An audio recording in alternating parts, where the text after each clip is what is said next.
아니 너 에어컨은 왜 자꾸 끄는 거야? 어머니가 딸내와 합가해서 산지 1년 나가면서 자꾸만 에어컨을 끄는 딸 사위 별로 안 더운 것 같아서 껐죠. 지금 시원하지 않아요. 그건 여태 켜고 있었으니까 시원한 거잖아. 한여름에 어떻게 에어컨을 끄고 살아야 낮에 더우세요. 밤새 켜놓고 있으니까 낮에 좀 꺼도 괜찮을 줄 알았죠. 그렇다 쳐도 말이야. 근데 너희가 집에 오면 다시 켜놓잖니. 주말에 너희가 집에 있을 땐 낮에도 내내 켜놓고 너도 더우니까 켜고 있었던 거 아니야. 아니 여럿이 있는 거랑 혼자 있는 거랑 좀 다르죠. 혼자 가만히 있으면 별로 안 덥지 않나. 찬 기운이 남아있으니까 뭐 찬 기운 잠깐만 꺼도 더워서 청소도 못해 가스불 켜고 요리도 해야 하는데 안 몰랐죠. 근데 그렇다고 집에 사람도 없는데 24시간 켜놓는 건 너무 낭비 아니에요. 집에 혼자 있는 나는 사람이 아니니. 오늘 이야기 속 주인공은 67세 이순애 씨입니다. 손주를 봐주기 위해서 딸내외와 합가를 했던 이 씨 딸과 사위의 적극적인 권유에 의한 결정이었습니다. 합치기 전에도 고민이 많았지만 힘들다는 딸내외를 위해서 이 씨가 한 발짝 양보를 했죠. 따로 살던 가족이 갑자기 함께 살게 되면 적응 과정이 평탄하기만 하지는 않을 것임을 알고는 있었지만 이런 사소한 일로 서러워질 것이라고는 생각하지 못했습니다. 서운하거나 불편한 일이 생겨도 서로 좀 참으면 될 것이라는 안일한 생각을 가지고 있었던 이 씨 자신의 잘못이었죠. 씨는 딸이 하나였습니다. 39세 정은경입니다. 하나밖에 없는 딸 애지중지 키운 것은 말해봐야 입 아픈 것이었고 딸이 40이 되어서도 자식을 향한 걱정은 끝이 없었습니다. 딸은 2년 전에 결혼을 했고 오래전 사별한 이 씨는 홀로 딸의 신혼집과는 1시간 정도 거리에 떨어진 곳에서 살고 있었습니다. 가끔 소소한 일거리를 하거나 취미생활을 하며 지내고 있었죠. 부유하진 않아도 말년에 자식에게 손 벌리지 않을 만큼의 노후 준비는 되어 있었습니다. 그리고 최근에는 기쁜 소식이 있었습니다. 엄마 아들이래요. 어머 그러니 아들이든 딸이든 너무 예쁘겠어. 결혼한 지 2년 만에 아이 소식을 전해온 딸내외. 요즘엔 애를 안 낳는 부부도 많다고 그러더라. 이해는 돼요. 일하면서 애 키우기 힘들기도 하고 먹고 살기도 힘들잖아요. 다들 그렇지. 그래도 자식 키우는 기쁨이 있어 엄마는 손주 생기니까 좋죠. 그럼 좋지. 근데 그래서 말인데요. 우리 애기 태어나면 엄마가 애 좀 봐줘요. 둘이 일하면서 애까지 키울 자신이 많이 없네요. 곧 태어날 아이를 돌봐달라는 딸. 하지만 이 씨와 딸네 집은 거리가 그리 가까운 편은 아니었습니다. 더군다나 이 씨가 운전을 하지 못하니 대중교통으로 왔다 갔다 하기엔 무리가 있었죠. 근데 좀 멀어서 그게 될까. 주말에 가끔씩 봐줄 수는 있는데 그럼 이참에 저희 집으로 들어오는 게 어때요? 이 씨는 예상치 못한 딸의 말에 놀라서 사위를 쳐다보았습니다. 그동안 사위 불편할까봐 딸네 집에 온 것도 손에 꼽혔습니다. 그러니 눈치를 볼 수밖에 없었죠. 그래도 그런 건 생각해보질 않아서 엄마 어차피 집에서 쉬시는데 어렵게 생각하실 거 없죠. 뭐 은경이도 오케이 했는데 뭐가 문제예요. 네, 어머니 둘 다 일해야 하니까요. 어머니가 들어오셔서 애도 봐주시고 살림도 도와주시면 저는 좋을 것 같아요. 요즘 젊은이들은 그런 걸 질색하던데 웬일인지 사위도 적극적이었습니다. 다만 이 씨 혼자 걱정스러웠죠. 그래도 같이 사는 게 그렇게 단순한 일은 아니지. 너희도 불편하고 나도 불편하고 그냥 가끔씩 왔다 갔다 하면서 애도 봐주고 살림도 도와주고 할게. 그러자 딸이 황당해했습니다. 남들은 다 합가하고 싶어 하는데 왜 엄마만 싫어하느냐는 것이었죠. 하지만 아무리 그래도 이 씨는 선뜻 딸의 제안을 수락할 수가 없었습니다. 언니 잘했어. 난 솔직히 좀 반대야. 왜 다들 자식들이랑 합가하고 싶어 하지 않아? 그렇다던데 우리 딸이 주변에서도 반응은 회의적이었습니다. 그거야. 옛말이지. 난 절대 안 할 거야. 합가하면 사위들만 벌벌 떠는 줄 아는데 정작 벌벌 떨 사람은 부모지. 그거 뒷바라지 하다가 애들 커서 도움 안 필요해지면 쫓겨난 때들아. 뭐 설마 그런 자식들이 있어 있지 왜 없어. 건너 들으면 여러 때 만약 상황이 정글에서 꼭 합가를 해야 한다면 집은 절대 팔지 말어. 알겠지? 나중에 돌아올 때는 남겨놔야지. 이런저런 소문을 좋아하고 오지랖 넓은 이웃이지만 이순애도 그녀의 말이 영 틀린 말처럼 느껴지지 않았습니다. 살면서 불편할 것만 생각했지 나중은 생각해보지 않았던 이순애도 그 이야기를 들으니 합가하지 않기로 한 것이 다행인 듯했습니다. 이순애가 뜻을 굽히지 않자 딸도 더는 설득하려고 들지 않았습니다. 우선은 낳아서 키워보기로 했죠. 그리고 이순애도 적극적으로 도와줄 의사를 내비쳤습니다. 그렇게 딸내는 아이를 낳았고 사위가 휴직을 하고 한동안 아이를 돌보았습니다. 하지만 얼마 안 가 백기를 들었죠. 엄마 이렇게 해서는 애엄마 복직도 못해요. 너희 회사도 애 낳으면 쉴 수 있잖니. 요즘엔 남자들도 다 할 수 있다던데. 그리고 엄마가 자주 가잖아 하니 제가 어떻게 집에서 혼자 애를 보냐고요. 딸이 지친 투로 말했습니다. 그럼 사돈네는 뭘 하시든 좀 못 도와주신데 더 가깝잖아. 장모님은 일하시는데 어떻게 도와줘요. 엄마도 일하긴 해. 엄마는 알바하는 거잖아요. 그 정도는 우리가 줄게요 하니 엄마 힘든데 좀 도와줄 순 없어요. 못 도와주는 특별한 이유가 있는 게 아니라 그냥 불편할까봐 그런 거잖아요. 그럼 서로 불편하지 않게 잘 지내면 되잖아요. 너무 힘드니까 좀 도와준다고 생각하면 되지 않아요. 딸의 하소연에 이순애도 더 이상 외면할 수가 없었습니다. 사돈네도 도움을 못 준다는데 자신까지 그럴 수는 없었죠. 알았다. 너희 집으로 들어가서 살면 되는 거야. 정말요. 딸이 무척 기뻐했습니다. 그렇게 이순애는 딸네로 들어가게 됐습니다. 다만 지난번에 들은 조언을 참고해서 집은 그대로 두기로 했습니다. 딸은 이해되지 않는 듯 말했습니다. 어차피 같이 사는데 집은 왜 안 팔아요? 차라리 그거 팔아서 좀 더 넓은 데로 가는 게 이득이지 아니야. 그건 엄마가 천천히 할게. 애기가 아직 어리니까 더 큰 집은 굳이 필요 없잖아. 그리고 이것은 나중에 떠올려 보아도 이순애가 살면서 한 가장 잘한 일 중 하나였습니다. 그렇게 이순애는 딸 내외와 함께 살면서 손주도 봐주고 집안일도 해주면서 그렇게 지냈습니다. 딸 사위와는 마주칠 시간이 저녁 시간이나 주말을 제외하고는 많지는 않았지만 모든 집안일을 도맡아 하고 아이까지 키우는 것이 쉬운 일이 아니었습니다. 아니 무척 고된 일이었습니다. 하지만 이렇게 힘든 걸 딸 사위가 맞벌이 하면서 해야 했을 생각에 합가한 게 오히려 다행이라는 생각을 했습니다. 합가한 지 1년 정도가 되자 그 일도 조금 수월해졌습니다. 아이가 어린이집을 가면서 낮 시간 동안에는 육아에 대한 부담은 조금 줄어들게 되었습니다. 하지만 육체적으로는 힘든 것이 조금 덜해졌을 수는 있지만 정신적인 부분까지 수월해진 것은 절대 아니었죠. 딸과 사위가 출근을 하고 손주도 어린이집에 있는 낮 시간에는 이순애는 청소를 했습니다. 폭염주의보가 내린 어느 날 설거지를 하고 거실을 돌아다니며 청소기를 돌리고 있는 점심시간대 사위가 문을 열고 들어왔습니다. 어머 너 이 시간에 왜 집에 왔니? 아침에 뭐 두고 간 게 있어서요. 멀진 않아도 점심시간에 왔다 갔다 하면 점심은 걸러야 하니 사위가 걱정스러웠습니다. 나한테 가져다 달라 그러지 왜 밥도 안 먹고 이 시간에 왔어. 제가 확인하고 가져가야 할 서류라서요. 사위가 안방에 들어가더니 웬 종일 뭉치를 들고 나왔습니다. 그동안에 이순애는 서둘러 냉장고에서 요기할 것을 찾았죠. 애미야 잠깐 기다려. 봐라 이거 챙겨줄 테니까. 가면서 먹어. 저 지금 빨리 들어가 봐야 해요. 1분만 기다려봐. 금방 비닐에 넣어줄게. 아침에 삶아 놨던 계란과 과일 몇 개를 비닐에 넣고 있는데 사위가 말했습니다. 아니에요. 배 안 고파요. 알아서 할게요. 저 지금 나가요. 늦어요. 이순애가 다급하게 거실로 나가보았지만 사위는 이미 문을 열고 나가고 있었습니다. 그럼 뭐라도 좀 챙겨 먹어. 알았지? 대답은 들리지 않았습니다. 다시 음식들을 냉장고 안에 넣어놓고는 하던 청소를 마저 했습니다. 아이가 돌아오면 기어다닐 바닥도 걸레로 열심히 문지르고 있는데 땀이 턱을 타고 주룩 흘렀습니다.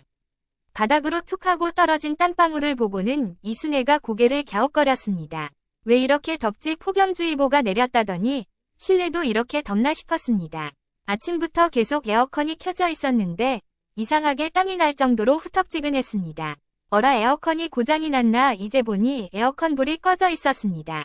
에어컨으로 다가가서 다시 전원 버튼을 눌러보니 띠리링 하고 다시 켜졌죠. 에이 뭐야? 고장 난 줄 알았네. 이게 왜 꺼져 있지? 이순애는 어리둥절해했습니다. 하지만 대수롭게 생각하진 않았죠. 그리고 저녁이 되었을 때 딸 사위가 돌아왔습니다. 어머니 애기 간식 주지 말라고 말씀드렸잖아요. 이거 과일 말린 거라서 먹어도 괜찮아. 그리고 하나밖에 안 줬어. 그래도 주지 마세요. 그런 거 하나도 안 먹이고 키우고 싶어요. 그래 알았다. 아이가 가장 좋아하는 말린 과일을 하나 주었더니 사위가 이순애를 나무랐습니다. 여기서 한마디 더 보태봤자 돌아오는 대답은 뻔했습니다. 그건 옛날이나 그렇고요. 요즘 사람들이 더 잘 아니까 제 말대로 하세요. 이순애가 사위에게 종종 듣는 말이었습니다. 이순애가 아이를 돌보는 방식, 살림을 하는 방식이 자신의 의견과는 다르다는 것이 그 이유였습니다. 처음엔 이순애도 나름대로 사위에게 의견을 이야기해보았지만 이제는 그저 사위하자는 대로 할 뿐이었습니다. 그래야 서로 평화로웠습니다. 꼭 사위와의 문제만은 아니었습니다. 이달에는 생활비를 좀 더 줘야 할 것 같은데, 아 그래요. 지난달에도 좀 더 드렸는데 이런 것이 참 힘든 부분이었습니다. 이런 이야기를 꺼낼 때면 이순애는 자신이 파출부라도 되는 것 같았습니다. 생활용품이나 식재료 등을 사다 보면 딸이 주는 생활비는 자신에게 개인적으로 돌아오지도 않았습니다. 한 달에 130만 원씩 받아서는 생활비로 지출하면 끝이었습니다. 입이 내겐이 그 정도만 하더라도 풍족한 금액은 아니었지만 딸은 그 안에서 모든 것을 해결하길 원하는 듯했습니다. 이번에 차 새로 산 것 때문에 좀 빠듯해서 그래요. 얼마 더 필요하신데요? 사위차가 오래돼서 이번에 바꾸게 되었는데 지출이 늘다 보니 딸이 신경이 많이 쓰이는 듯했습니다. 이순애도 이 부분이 참 곤란했는데 이런 이순애의 이야기를 들은 이웃도 한 소리 했습니다. 언니 그 정도 받고 어떻게 살아? 그럼 언니는 용돈도 따로 안 받는 거야. 원래는 그것도 다 합쳐서 그 정도 받기로 한 거지. 근데 뭐 용돈은 무슨 매일 집에만 있는데 생활비 받은 걸로 먹고 싶은 거 해서 같이 먹는 거지 뭐. 어머머, 그래도 그러는 거 아냐. 언니는 일도 안 하고 거기 들어가서 뒷바라지 해주는데 딸이 너무했네. 그런 건 좀 알아서 챙겨줘야지. 애들도 이것저것 나가는 돈이 한두 푼이겠어. 거기다가 내 용돈까지 챙겨달라고는 차마 말이 안 나오더라. 그런다고 애들이 고마워나 할까. 언니 밥그릇은 언니가 챙겨야지. 왜 그래 맹추같이. 그래서 나도 애기 좀 더 크면 다시 낳으려고 생각 중이야. 그래도 네 말 듣고 내가 집 안 팔고 뒀잖아. 뭐 그건 잘했네. 애도 점점 커가니 무엇이 다 못마땅하고 불편한지 투덜거리는 딸과 사위 때문에 안 그래도 합가한 것에 대해 회의감이 생기던 참이었습니다. 일부러 눈치를 주는 건지 자신이 괜히 눈치를 보는 것인지는 모르겠지만 어찌됐건 도움 줄 것 다 주었으면 다시 제 생활을 되찾는 것이 여러모로 좋을 것 같았죠. 앞으로 길어도 반년 정도만 더 도와줄 생각이었습니다. 그러니 조금 서운한 게 있어도 참자고 생각했습니다. 그런데 가장 서운한 것은 가장 사소한 것에서부터 시작이 되었습니다.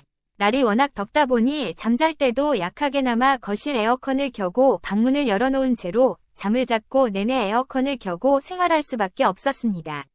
그날도 해가 뜨니 집안이 점점 달구어졌습니다. 새벽 내 낮춰놨던 에어컨 바람을 세게 켜놓고 출근 준비를 했죠. 저희 출근할게요. 오늘 일찍 퇴근해요. 애는 제가 퇴근하면서 데리고 올게요. 딸과 사위가 아이를 안고 나갈 준비를 했습니다. 그래 잘 다녀와. 이순애는 식탁을 치우며 대답했습니다. 그런데 문소리가 들리기 전에 띠리링 소리가 먼저 들렸습니다. 그리고 이어서 딸 사위가 나가는 소리가 들렸죠. 아무래도 띠리링 소리가 마음에 걸려서 거실로 나와보자 에어컨이 가동을 멈추고 바람구멍을 닫고 있었습니다. 그리고 리모컨은 신발장 위에 있었죠. 아무래도 에어컨이 자동으로 꺼진 것이 아니라 딸이든 사위든 나가면서 끄고 나간 듯했습니다. 에어컨을 켜지 않고는 있을 수 없는 계절인데 이게 무슨 뜻인지 의아했습니다. 안 그래도 요즘 돈돈거리는 것이 아끼기 위함인지 아니면 이순애에게 눈치를 주기 위함인지 더워서 집안일을 어떻게 하라고 이순애는 기가 막혔습니다. 지난번에도 그랬던 거구나. 이순애는 하루 종일 우울했습니다. 이전부터도 느꼈지만 자신이 딸내외를 도와주러 온 부모가 아닌 돈 받고 일하는 부모나 파출부가 된 기분이었습니다. 그러니 낮에 혼자서 에어컨을 틀고 있는 것조차 아까운 것이 아닌가 싶었죠. 애들 돈 버느라 힘든데 아껴야 잘 살지 에어컨을 다시 켜고 있을 생각을 못하고 있다가 점심때가 되어 해가 중천에 뜨자 도저히 참지 못하고 에어컨을 켰습니다. 아무리 아껴야 잘 산다지만 최고 기온이 35도 36도에 육박하는 여름의 날씨는 에어컨을 켜지 않고는 견딜 수 있는 것이 아니었습니다. 오늘은 일할 맛도 나지 않았습니다. 할 일을 대충 마치고 나서 쉬고 있던 이순애는 괜히 시계를 힐끔거리게 되었습니다. 딸이 집에 돌아올 시간이 다 되어가자 괜히 신경이 쓰였죠. 그렇게 앉아있던 이순애는 자리에서 일어나서 에어컨 리모컨을 찾았습니다. 그리고 나서는 전원을 꺼버렸죠. 무슨 죄를 지었다고 에어컨 하나 마음대로 못 켜나 싶었습니다. 서러운 마음이 들었습니다. 그런데 30분 뒤에 딸과 사위가 집에 오자 서러운 것이 아닌 황당한 마음이 들었습니다. 다녀왔습니다. 앞에서 만났는지 어쨌는지 손주와 함께 딸과 사위 모두 같이 들어왔습니다. 왔니 어서 씻어 밥 차려놨어 띠리링. 그리고 다시 들려오는 에어컨 소리. 딸이 넥타이를 불며 에어컨 리모컨을 누르고 있었습니다. 어이가 없었습니다. 자신들이 있을 때는 켜고 이순애 혼자 남겨지면 꺼버리는 딸의 행동에 말이죠. 아끼기 위해서 껐으면 자신들이 퇴근해서도 끄고 있는 게 맞을 텐데, 그리고 해가 져서 기온도 낮보다는 훨씬 낮았습니다. 그저 이순애에게만 아까웠던 것 같았습니다. 이순애는 밥을 먹는 둥 마는 둥 했고 일찍 잠자리에 들려고 준비했습니다. 아들은 이순애가 무슨 생각을 하는 줄도 모르는 채로 에어컨 온도만 낮추었죠. 낮에 딸이나 서희가 집에 오는 일은 거의 없고 직접적으로 에어컨을 켜라 켜지 말아라 그런 이야기를 들은 적은 없었습니다. 하지만 기분이 좋을 리는 없었습니다. 뭐라고 한 적도 없는데 이런 사소한 일 가지고 따지기도 우스워 보일 듯해서 어떤 말도 할 수 없었습니다. 그런데 얼마 안 있어 주말이 되었을 때는 이순애도 가만히 있을 수가 없었습니다. 엄마 동물원 정말 안 가실 거예요. 날도 더운데 집에 있을게 주말에 아이를 데리고 동물원에 가자는 딸내외 이순애도 바람을 쐬고 싶기는 하지만 이 더운 날 따라가 봤자 애기만 데리고 다니다 홀로 땀 범벅이 될 것이 눈에 선했습니다. 그런데 딸이 나가며 또다시 에어컨을 꺼버리는 것이었습니다. 아니 너 에어컨은 왜 끄는 거야? 이번엔 이순애가 딸에게 물었습니다. 그전에는 모르고 있었다지만 같은 일이 몇 번 반복되자 딸의 행동이 분명했고 그 생각이 궁금해졌습니다. 아 별로 안 더운 것 같아서 껐죠 딸은 대수롭지 않게 대답했습니다. 하지만 지금은 8월 한여름이었습니다. 새벽에도 에어컨을 켜고 자는 마당에 대낮에 덥지 않을 리가 없었습니다.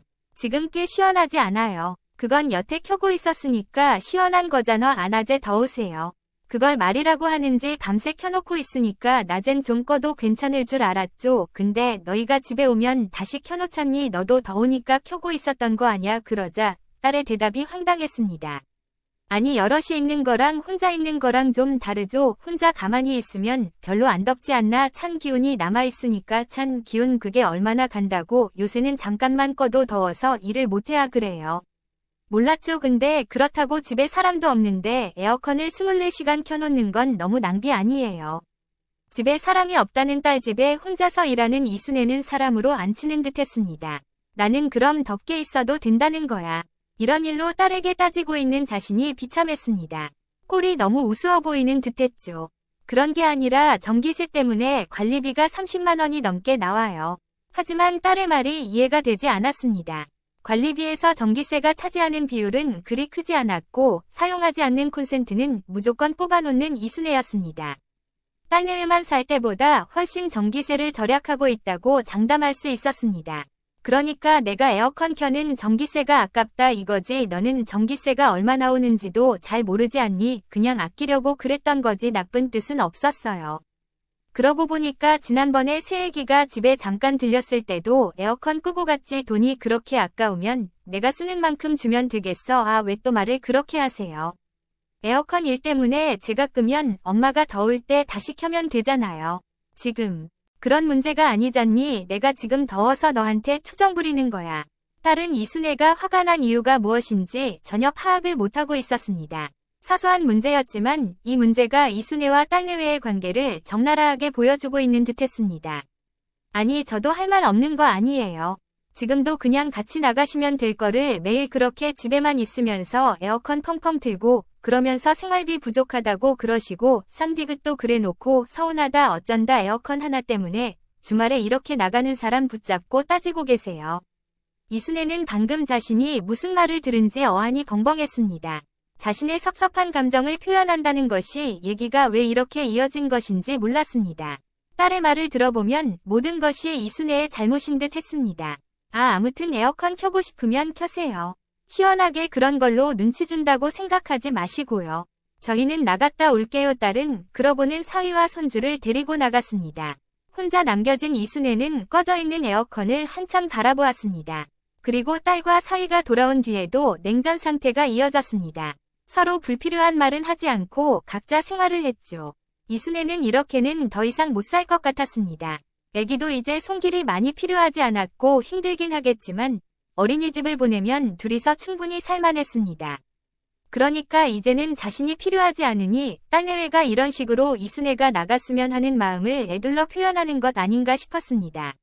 나가라고 말한 적은 없었지만 이순애도 들었고 치사해서 더 이상 딸내 살림을 도와주고 싶지 않았습니다. 나는 다음 주에 집으로 돌아가려고 한다. 그러자 딸과 서희가 당황했습니다. 그래도 마음의 준비는 해야 할 테니까. 일주일은 있을게. 어린이집에도 하원 시간 좀 늦추고 해야 할 거 아니야. 아니 왜 갑자기요? 그냥 너희가 이제는 도움도 별로 필요한 것 같지 않고 나도 집에 가서 일도 하고 내 생활해야 될 것 같아서 어머니 혹시 지난번 일 때문에 서운하셔서 그러세요. 뭐 아니라고는 말 못한다. 근데 이게 다 너무 부대끼면서 살아서 그런 거 아니겠니? 나만 집으로 돌아가면 해결되는 문제잖아. 나쁜 뜻 아니었던 거 아시죠? 딸은 그렇게 말을 하기는 했지만 정작 나간다는 이순애를 전혀 붙잡지 않았습니다. 다음 주에 나가신다고요. 그래 그렇게 말 한마디로 아주 간단하게 이순애는 다시 원래 살던 집으로 돌아오게 되었습니다. 이순애의 기분 탓인지는 모르겠지만 딸이나 사위는 꼭 이순애의 그 한마디를 기다려왔던 것 같았습니다.